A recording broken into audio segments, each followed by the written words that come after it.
Hello, welcome back to Quarterlight, the car brochure channel. So if that's what you're into, don't forget to subscribe. Today we're going to look at the Fiat 128.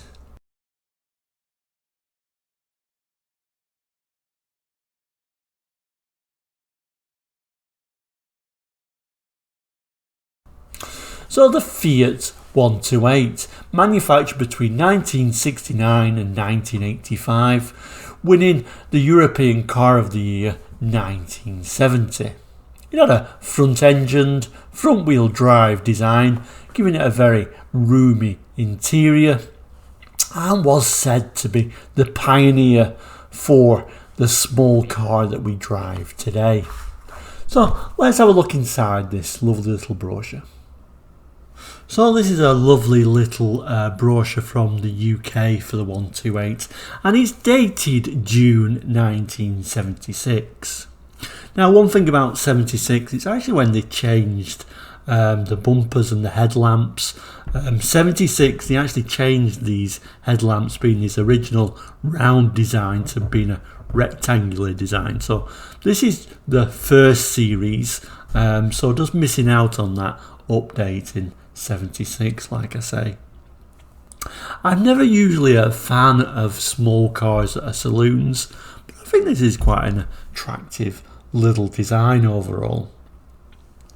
Now the 128, the running gear actually and the engine actually was reconfigured to actually be used in the Fiat X19 that came later, of course.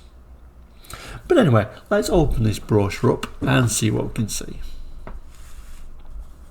It opens up to like a full page to give a nice little view of the 128. Like I say, I always think the proportions of saloons and small cars look a little bit odd. And I do prefer a hatchback, but it's not an unattractive design overall, although to some extent it's almost like a which is the front and which is the back, but I still think it's a nice little car nevertheless. Like I say, one car of the year 1970, said to be the pioneer for the small car that we drive today. And one of the reasons we say this, because apparently Volkswagen used one of these, took it all apart to get ideas for the forthcoming Volkswagen Golf. So in some ways this was the inspiration for the Golf, like I say. Front engine, front wheel drive, giving this really good space in the inside, which was all important on these small cars. So the text on this I've just zoomed into, it starts saying, no wonder that the Fiat 128 has won so many awards. It compares favourably in price with other 1100 cars, yet it seats 5 in comfort, making it as roomy as most higher priced family saloons. It has always given small car economy yet sparkling performance, and with its improved 1116cc overhead camshaft engine, it now gives even better combination. By modifying the carburetor and combustion chambers, Fiat have given the engine increased torque at lower engine speeds, resulting in better fuel economy, while the power output on top speed of 87 miles per hour remains the same. At 50 miles an hour, the 128 can do 46 miles to gallon of petrol. So even by today's standard, a nice economical small car. The design of the 128 was carefully considered in every detail, with its transverse engine, front wheel drive combination has still to be bettered to give the big space in a compact body. Its servo assisted brakes with discs on the front and the independent suspension all round give really effective stopping, plus good roll holding.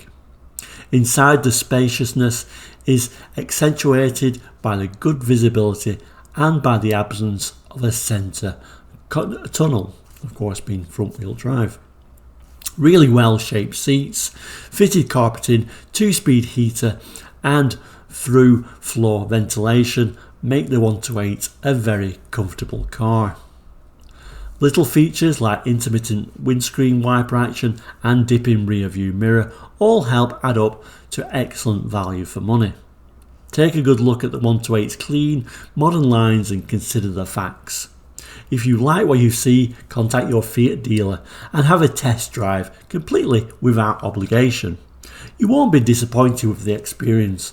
All the things that have made the 128 not only a Car of the Year award winner, but an enormous success in many countries of the world. You can really see why it was such a successful car and why people say it pioneered small cars today. We also get a little bit of an image of those seats, this particular one in a lovely black and red two-tone design, and what is quite a modern looking interior when you compare it to other cars in the 70s, and certainly saying it was first manufactured in 69, that was quite an advanced looking interior. It then folds back to give more interior shots and information, so we'll have a quick zoom in there too. So on the top here it's showing the engine bay, and we can see that spur wheel is tucked in there, even enough room for that spur wheel, so increasing the luggage in the boot as well. The sturdy and proven 1116cc engine gives a combination of lively performance and small car economy. At 50 miles per hour, it can do 46 miles per gallon of petrol, like we looked at before. The spacious back seat is attractively upholstered with nylon cloth inserts and provides enough room to seat 3 adults in comfort. And then the boot or trunk area we can see here. The roomy 13 cubic feet boot holds a surprising large amount of luggage, ideal for families and holidays. And the modern well-equipped dashboard includes 2-speed heater and through-flow ventilation. It's well designed with all instruments situated for easy reading. And like I said, I think that's a particularly nice, simple dashboard for a small, economical, cheap car.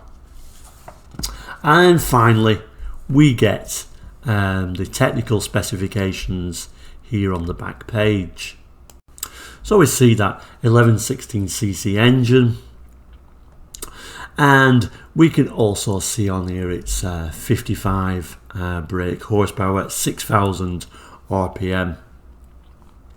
And further information, you can always pause this if you need to see any more information that you're particularly interested in, but there's all the dimensions, the fuel capacity, towing capacity, etc. if you're so inclined to do some towing.